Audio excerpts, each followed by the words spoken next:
Como hemos dicho antes, la Biblia nos presenta a los hombres, a los personajes bíblicos como personas de carne y hueso. Hombres que se equivocaban, hombres que cometían graves errores, que el pecado los alcanzaba.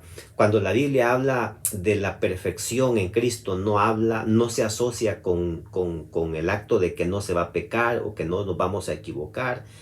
En verdad, lejos de eso, lo que la Biblia busca es hacernos entender que podemos triunfar en Cristo, pero que muchas veces, tristemente, nos vamos a equivocar.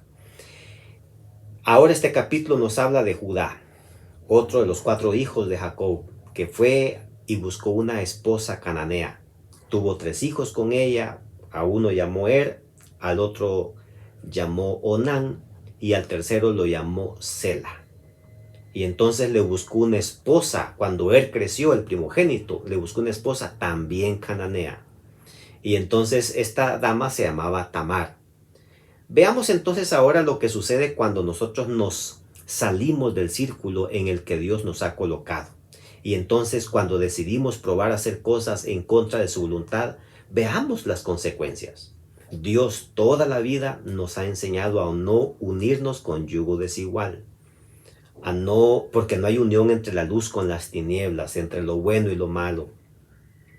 Tristemente, estos hijos de de Jacob, Judá, Rubén, Simeón, Leví, nos están demostrando que lucharon con su vida, tuvieron graves errores.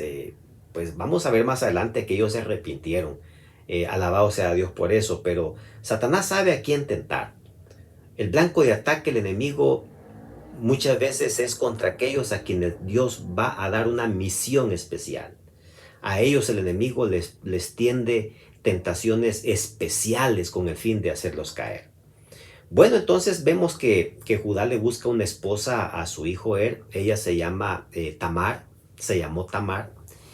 Y lo que sucedió es que lamentablemente murió joven, y entonces había una costumbre llamada levirato, que viene de levir, de cuñado, donde el padre le daba al segundo hijo a su nuera para que pudiese tener descendencia, en este caso el muerto. Y pues le tocaba a Onán. Pero Onán, de cierta manera, no estaba contento. No entendemos por qué razón él no quiso darle descendencia a su hijo, y entonces dice que tenía relaciones con Tamar, pero vertía en tierra para no dar descendencia a su hermano. Tristemente, la Biblia dice que Dios le quitó la vida por actuar así. Y entonces Judá se estaba quedando ahora nada más con un hijo, con el menor, y él dijo, si le doy el menor también se va a morir. Y entonces le dijo, mira, espera que crezca mi hijo menor y entonces te lo daré, pues para que de él venga descendencia de mis hijos. Pero el texto realmente nos está queriendo dar a entender que Judá no estaba deseoso de dársela como esposo, pues por lo que ya había sucedido con sus 2 hijos anteriores. Los años pasaron y Judá no le daba a Sela, su hijo, como esposo a Tamar. Y entonces veamos lo que sucedió. Es una historia terrible. Ella supo que Judá visitaría el pueblo de ella, por lo que se quitó los vestidos de su viudez, se cubrió con un velo para no ser reconocida por él, se puso a la entrada del pueblo, junto al camino de Timnat, dice el versículo 14, y entonces vio que Judá venía. Y cuando Judá vino, se imaginó que era una ramera y fue a ella, se acostó con ella. Es decir, Judá no solamente se había casado con una cananea y le dio una cananea a su hijo sino que vemos que él también buscaba rameras. Él tenía un gran problema. Él tenía una tendencia de practicar la concupiscencia, el adulterio, la fornicación. Qué triste. Veamos la situación aquí. Es dura. El tema es que Judá no cargaba dinero, y entonces ella le dice, deme su sello, su cordón y su bastón, y cuando usted me dé lo que me está ofreciendo, yo le devuelvo estas cosas. Y entonces él aceptó, y con esa situación promiscua no le quedó otra cosa que hacer el pacto con ella. El asunto es que Tamar quedó embarazada. embarazada de su suegro Judá.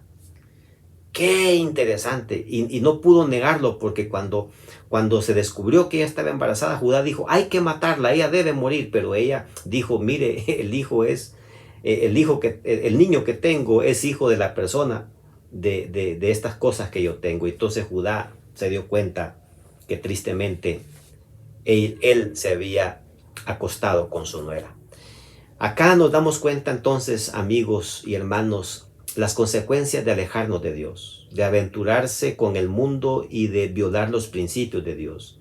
Judá tenía una esposa cananea, 2 hijos muertos, un hijo de quien tenía miedo perder y una nuera que se hace pasar por una ramera y que le da 2 nietos que a la vez eran sus hijos. ¡Qué tristeza! ¡Qué horror!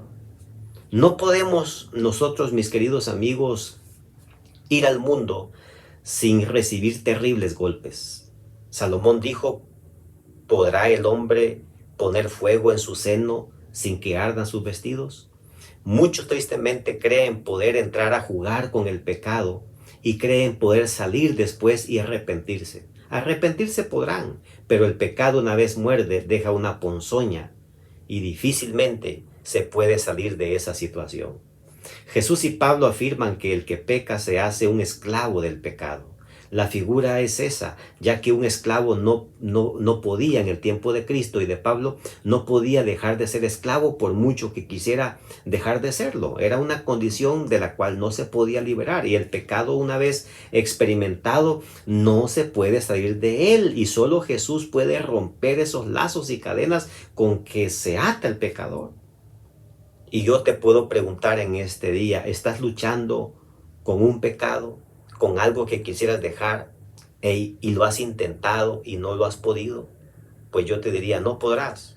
Eres esclavo, no puedes.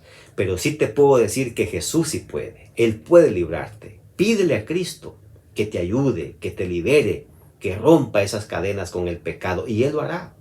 Pero puede ser que eso duela un poco o mucho porque el proceso normalmente puede ser difícil. Yo te pregunto, ¿estás dispuesto a pagar el precio para liberarte del pecado?